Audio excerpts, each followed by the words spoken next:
Welcome to Geopolitics. Geopolitics. Hello, everybody. This is Geopolitics. As you can see yourself, we are live again today. Today we're going to President, and I say this, I will end that war in one day. It'll take 24 hours. I know Zelensky well. Trump and the Russian authorities. We're going to see what has started this backlash between these two great leaders. Melvedev, we're going to touch his history a bit because he's a great person.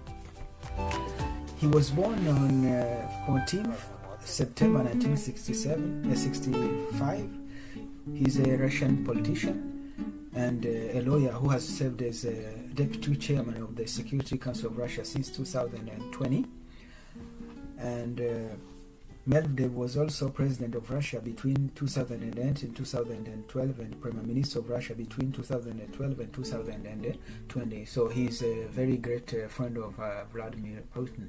So they are very good friends because in 2008, the Constitution didn't allow Vladimir Putin to keep on power because he couldn't run for the third time.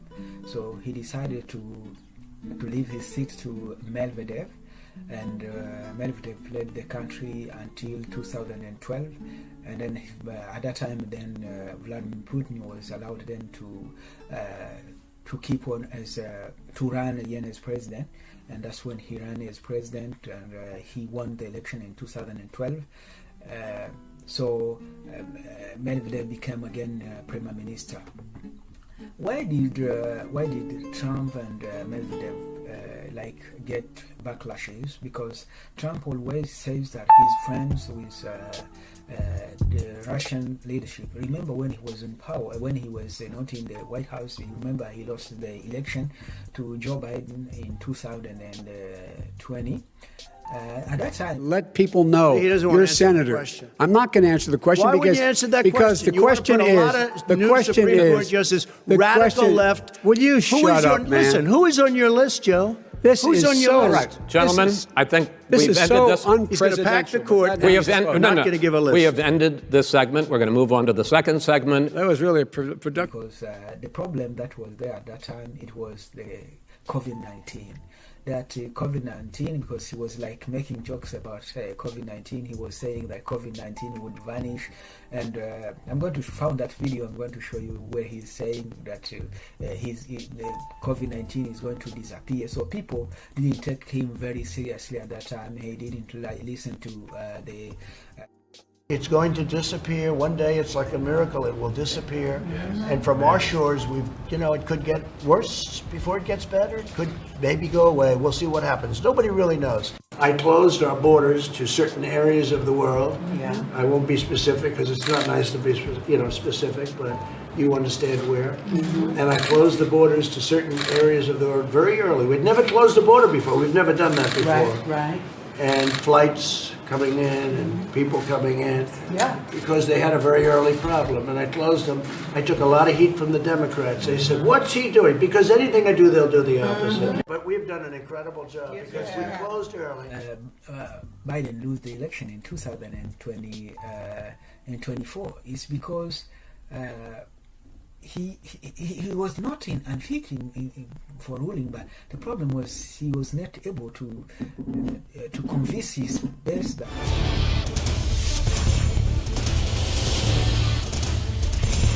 child care, elder care, making sure that we continue to strengthen our healthcare system, making sure that we're able to make every single solitary person eligible for what I've been able to do with the COVID.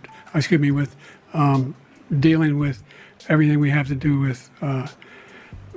Look, if we finally beat Medicare, I went to the World War I cemetery he refused to go to. He was standing with his 4-star general, and he told me, he said, "I don't want to go in there because they're a bunch of losers and suckers." My son was not a loser, was not a sucker. You're the sucker. You're the loser. Well, I took 2 tests, cognitive tests. I aced them, both of them, as you know. We made it public. He took none. I'd like to see him take one, just one. I just won 2 club championships, not even senior, 2 regular club championships. To do that, you have to be quite smart, and you have to be able to hit the ball a long way. Look, I'd be happy to have a driving contest with him. I got my handicap, which when I was vice president, down to a 6. But by the way, I told you before, I'm happy to play golf if you carry your own bag. The crimes that you are still charged with, and think of all the civil penalties you have. How many billions of dollars do you owe in civil penalties for? That he's able to lead, to run again the country. The problem was his best, like his party, the Democrats. That's was the main issue. But the guy was determined to run again, and that's where this Vice President Kamala Harris. Hi, this is Tim. It's Kamala Harris. Good morning, Governor. Good morning, Madam Vice President. Listen, I want you to do this with me. Let's do this together. Would you be my running mate and let's get this thing on the road? I would be honored, Madam Vice President. The joy that you're bringing back to the country, the enthusiasm that's out there, it'll be a privilege to take this with you across the country. Well, let me tell you, I have just the utmost respect for you. I have really enjoyed our work together. So that is the reason why Trump ordered the nukes to be stationed at the strategic location. It's because Melvedev said something that didn't please Trump. You know, Trump is a great man. He's a great leader. So he respects people and he likes to be respected too. So as a leader of the United States, you respect others and then others respect you. So what Melvedev said here didn't really make him happy. So then he decided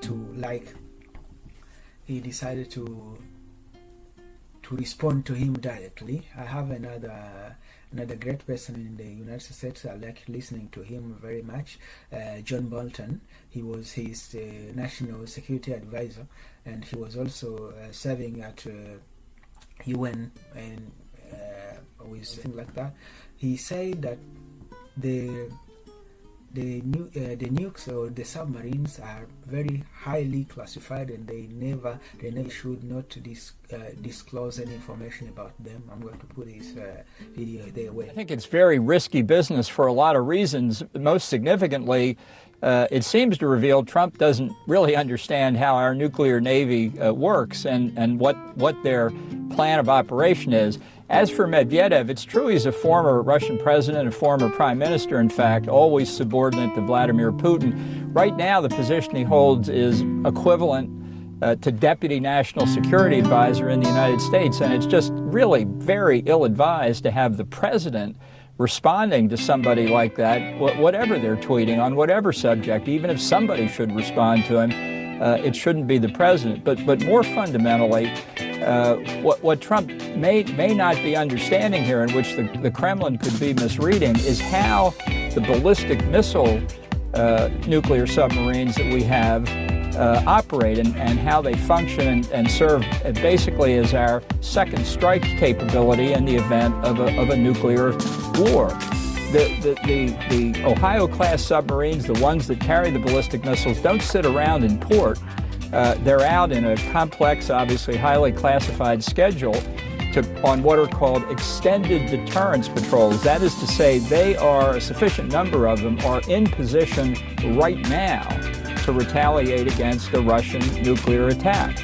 That's why they're put out there, so they don't have to go anywhere. They're already there and are hopefully undetectable, so that a Russian or later a Chinese first strike can't take them out at the beginning. So to say he's going to move those kinds of submarines anywhere indicates he doesn't know how they work right now. Here's what caused Trump to be angry against Melvedev, because Melvedev, his name is Dmitry Melvedev. He said Trump is playing the ultimatum game with Russia. 50 days or 10 days. He should remember 2 things. Russia isn't Israel or even Iran. Each new ultimatum is a threat and a step towards war. not between Russia and Ukraine, but with his own country. Don't go down sleepy Joe Road. That's what he said, and then it made Trump get angry about it. As I told you, he's a great person. He should be respected, and I respect him because what he has done has been very, I don't know what I can say, he has done great things. He lost the election, but he said, I can't be a loser. And then he ran again. He won the election again because he's very determined. He's a great person. That's how I see him. The Fox News Decision Desk can now officially project that Donald Trump will become the 47th president of the United States. The former president's comeback will be complete with a win in Wisconsin, a state that he narrowly lost 4 years ago. He is now the second president in U.S. history to win non-consecutive terms. The first was Grover Cleveland in the late 1800s. Senator J.D. Vance will become the 50th vice president of the United States. So that is how the situation is right now between those two great men. Today I'm talking about what happened or what caused the clash between those two people. And what is going on right now. Vladimir Putin hasn't said anything yet. We expect him to say anything about it, and then we are going to see that deadline and how it's going to fall. So thank you guys. Thank you for listening to Geopolitics. We do here every day analyzing political issues and political problems. Thank you for listening to me and thank you for your time. I appreciate it. Have a great day and enjoy.